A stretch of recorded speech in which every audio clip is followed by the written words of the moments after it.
that is electroencephalograph. So this unit number 3, it is about electroencephalograph, that is EEG.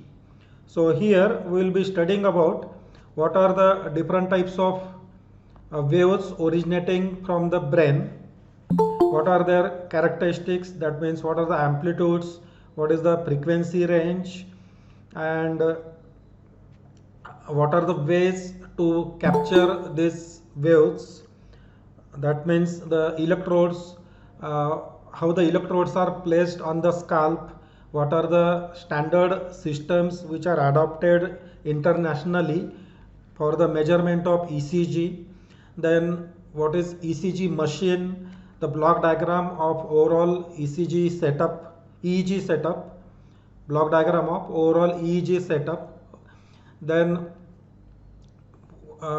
what are the applications of this EEG. So doctors, for what purpose they make use of this EEG, that we will see at the end, and that is about the diseases like sleep apnea or epilepsy. So for this epilepsy, EEG signals are being widely used. So that we will see at the end of this unit number 3. So this is about unit number 3. Okay, so let us start with the basic things of what do I mean by EEG. The internet connection was lost. Okay, fine. Yeah. So I was talking about EEG, that is electroencephalogram, that is our unit number 3. So we'll be discussing about what is this EEG, what is the origin of this EEG, what are the different types of waveforms which are captured at the top of the brain, that means at the scalp, then how the EEG is measured, what are the types of electrodes, what are the positions of the electrodes, which is the general conventional system which is adopted internationally, that we'll see, called as the 10-20 method of placing electrodes. It is called as the montage. So that we'll discuss.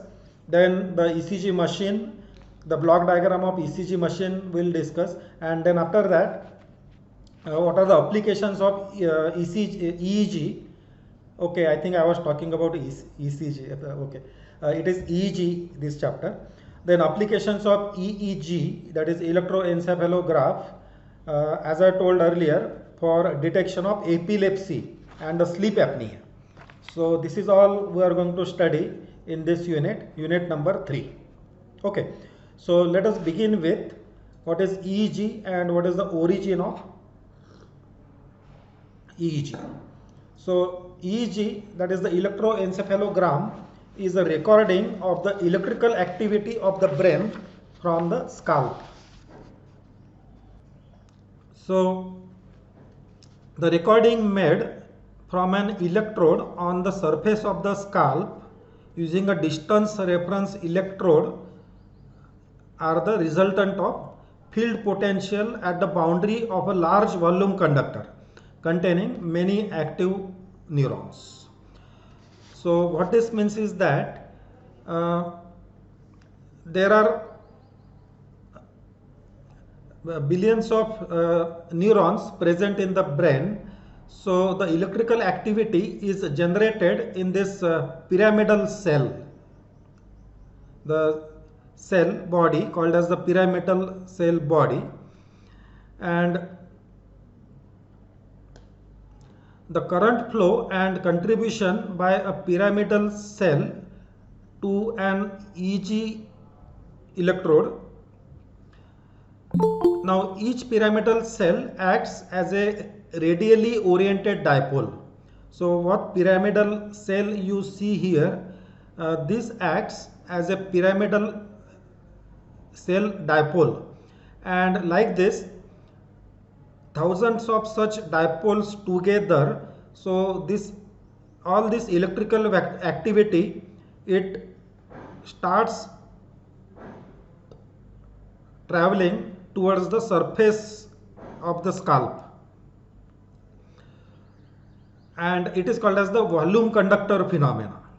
So it is the summation of all the electrical activities from all the different types of pyramidal cell bodies. So as you see in the diagram, the electrical activity starts from the pyramidal cell body, travels through the dendrite, axons and the postsynaptic cells, and together as a summation of all this number of pyramidal cells, the electrical signal formed from pyramidal cells, it is measured and at the top of the scalp. So as you see in this right sided diagram, this is the scalp, and on scalp you are placing some electrode. So this electrode, it will sense the electrical activity through all these different types of axons. So this dipoles which are formed here, all these dipoles, the electrical activity from all these dipoles, it will be summed up together and it will travel towards this electrode, and it is sensed at this electrode called as the EEG electrode. So that is what we can see here, and then it is given to the EEG amplifier and so on for the processing circuitry. Now the dipoles, when neurons are activated, local currents are produced, and the EEG measures the current that flow during the excitations of the dendrites of many pyramidal neurons, as I told, in the cerebral cortex. The potential difference are caused by summed postsynaptics. So as I told, this is like a volume, this is called as the volume conductor phenomena. So potentials from pyramidal cells create dipoles between soma and apical dendrites. So for this to happen, the required conditions are that the neurons should be aligned and this activity should be synchronous activity. So in that case, all the similar potentials, they will be added together, and then it will reach to some measurable quantity. So EEG, it is a continuous oscillating electrical activity. The amplitude and the patterns are determined by overall excitation of the brain, which in turn depends on the activity of reticular activating system in the brainstem. Okay. So EEG is the record of electrical activity of the brain by placing the electrodes on the scalp.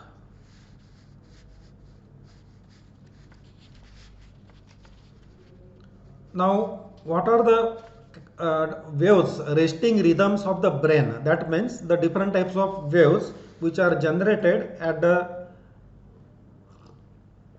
brain and which can be measured at the surface of the scalp. So amplitude of these waves is up to 10 millivolt, and this is at the brain, so at the surface of the brain, but we do not have access to the brain directly. We measure it at the scalp, and at the scalp it is available in the range of 100 microvolts, and the frequencies of this EEG they range from 0.5 to 100 Hertz, and the pattern of these waves is changes between the states of sleep and wakefulness. So depending upon the status of the brain activity, the pattern of these waves, it will change. That pattern means the frequency as well as the amplitude. So we'll see later what are the different types of patterns for this EEG wave. So if there is an abnormal activity in the brain, that means epilepsy, then in that case we will see later the electrical activity of the brain it suddenly becomes different. So it can be easily make out, it can be easily recognized from the pattern of the wave that the electrical activity is abnormal and there is some disease like epilepsy, which indicates some abnormality in the brain activity like epilepsy. There are 5 classes of wave groups, which are alpha, beta, gamma, delta and theta. So we will discuss one by one about these waves, and after that we will discuss about the measurement setup. So as you see in this diagram, alpha wave, beta wave, theta wave and the delta wave. So the typical characteristics of these waves: alpha wave, its frequency is between 8 to 13 hertz. Beta wave, it is between 14 to 30 hertz, which is greater than 13 hertz. Theta wave 4 to 7.5 hertz, and the delta wave are 1 to 3.5 hertz, having the lowest frequency, as you can see in this figure. So we'll discuss these waves, the patterns, in somewhat more detail. This is the EEG recording from normal adult wave at the output of different electrodes.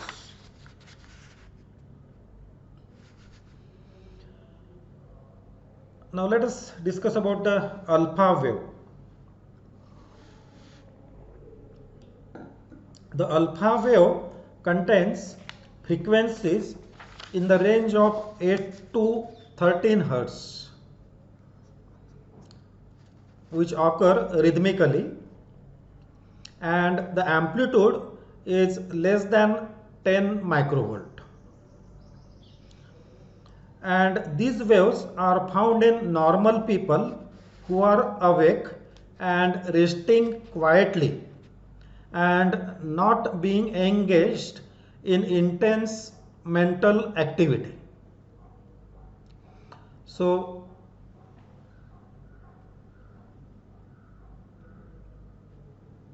am I audible? Am I online?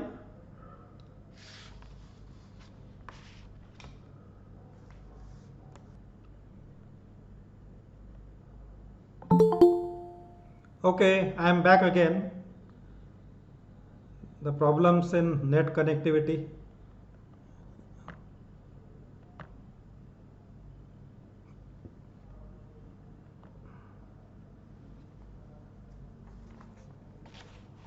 Okay. Okay, so let us continue. We are talking about the alpha wave, which contains a frequency between 8 to 13 hertz, and the amplitude is less than 10 microvolt. I think I am repeating this the third time. Okay, fine. Which are found in the normal people when who are awake and resting quietly and not being engaged in an intense mental activity. The amplitude is highest in occipital region of the brain. When the person is asleep, the alpha waves disappear. When the person is alert and their attention is directed to a specific activity, the alpha waves are replaced by asynchronous waves of higher frequency and lower amplitude. So this is about the alpha waves. Then let us come to beta waves, the next. The beta waves, the frequency range, it is 14 to 22 hertz, and it extends up to 50 hertz under intense mental activity. Under intense mental activity, it extends up to 50 hertz. They have a maximum amplitude of less than 20 microvolt. So the amplitude is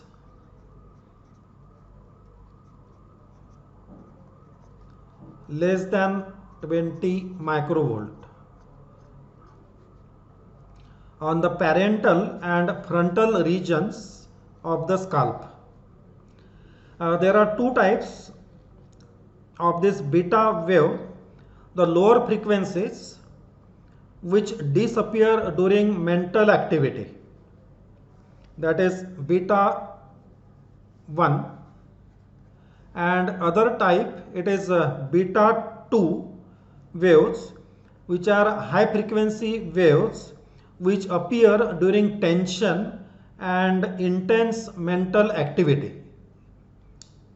That means during excitement. So these beta waves has two types, beta 1 and beta 2. Beta 1 waves are the low frequency waves which disappear during mental activity, and during tension and intense mental activity there are this beta 2 waves. So this is about the beta waves. Then next we have theta waves. So the theta wave frequency, it is between 4 to 7 hertz, and the amplitude is less than 100 microvolt. Amplitude is less than 100 microvolt, and they appear mainly in the parietal and temporal regions in sleep, and also in case of children when they are awake. These theta waves also occur during emotional stress in some adults, particularly during disappointment and frustration. Sudden removal of something causing pleasure will cause about 20 seconds of theta waves. So something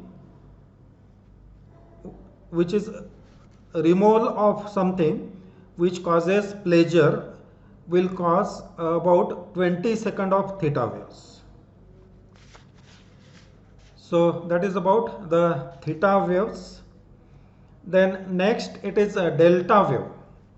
So this delta wave are the slow waves, that means the low frequency waves with a frequency range of 0.5 to 4 hertz and with amplitude less than 100 microvolt.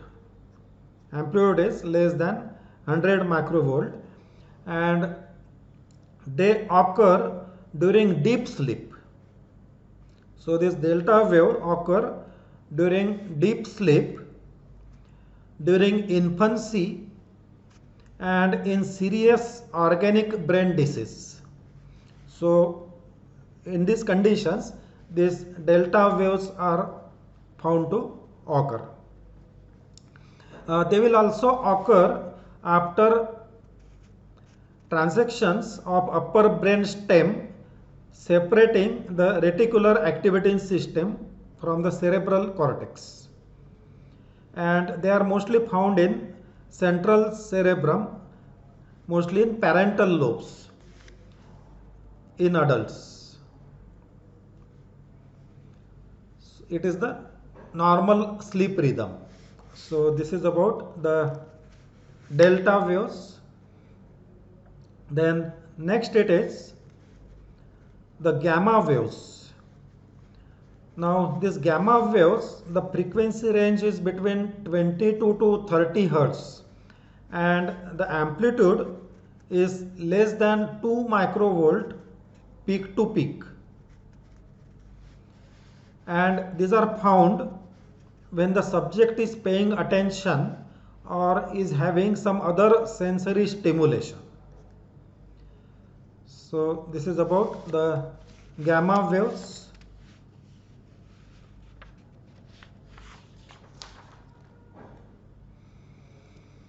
This is the in the tabular form what we have discussed just now: alpha, beta, theta, and delta wave. So these are about the different rhythmic patterns related to EEG, that is electroencephalogram. Now this diagram shows some of the EEG patterns, normal EEG patterns related to alpha wave, beta, then theta, delta wave, when eyes open and eyes closed.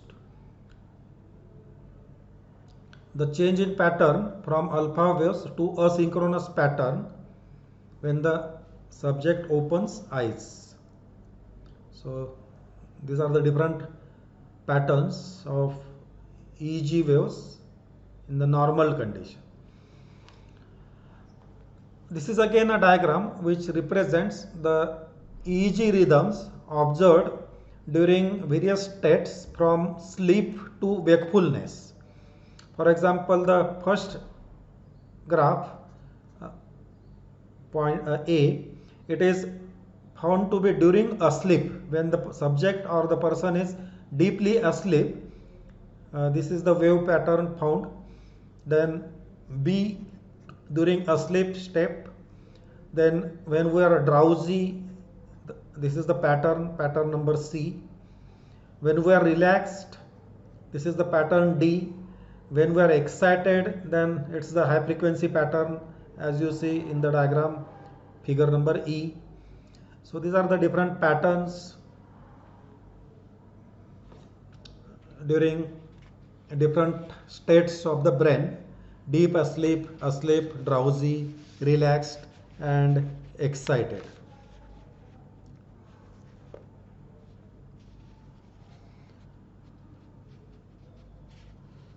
Now the diagnostic uses of EEG. The main clinical purpose of EEG is to help physicians to diagnose the disease.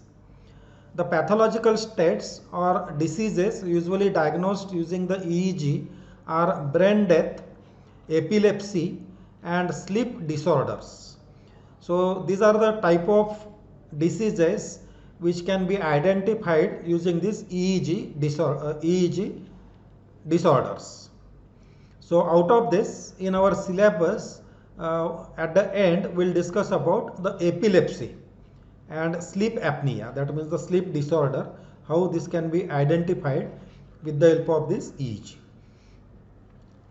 So the sustained absence of EEG signals is a clinical measure of brain death, and EEG can also be used as one of the indicators for deciding to carry out an organ transplant. The pathological EEG during grand mal epilepsy. Grand mal epilepsy, this is one type of epilepsy that we'll see later, which is characterized by high magnitude synchronous waves of around 10 Hz. And there is another type of epilepsy called as the petit mal epilepsy, which exhibits a spike and slow wave pattern with a repetition frequency of 3 Hz. So these are the two different types of epilepsy which can be diagnosed from the pattern of EEG.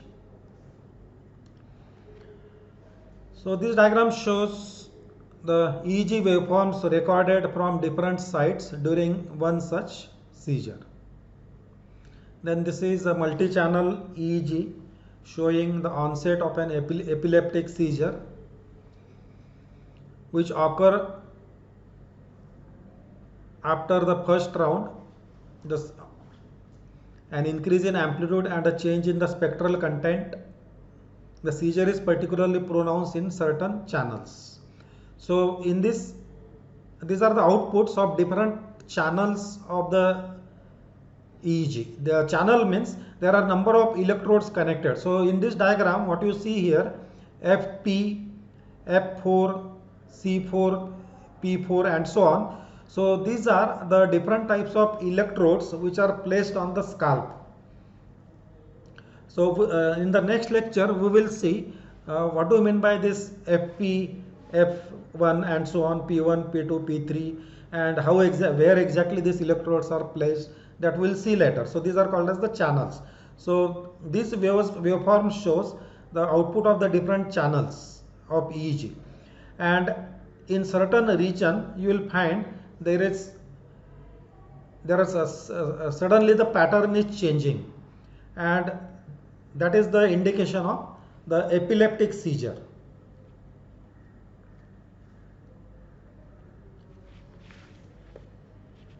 So next we are going to discuss about the different types of how the electrodes are placed on the scalp. So it is called as montage. So in clinical EEG recording, the waveforms are recorded in a series of montages. Now what do you mean by montage? Each EEG trace is generated from an active and a reference electrode. So for the measurement of the voltage, we know we always need some reference electrode. Okay, so there will be one active electrode and reference electrodes, and different patterns of electrodes are selected, and the traces grouped to form data from different areas of the scalp. So these different types of patterns and the techniques of arrangements of using references is called as the montage. For example, if you see here, these are two electrodes here. One electrode, it is active electrode, and another electrode, it is the reference electrode. So this is called as the montage. Okay. Universally, there is a international federation. So as per the international federation, universally a 10-20 system of electrode placement has been adopted throughout the world for measurement of ECG. So this we'll discuss in the next lecture. What do you mean by this 10-20 system? What are the montages, and what is the recording setup for this ECG? So that we are going to discuss in the next lecture. So for today we will stop here. If you have any query, I can answer that. Otherwise you can give attendance in the chat box, and after that you can leave the class.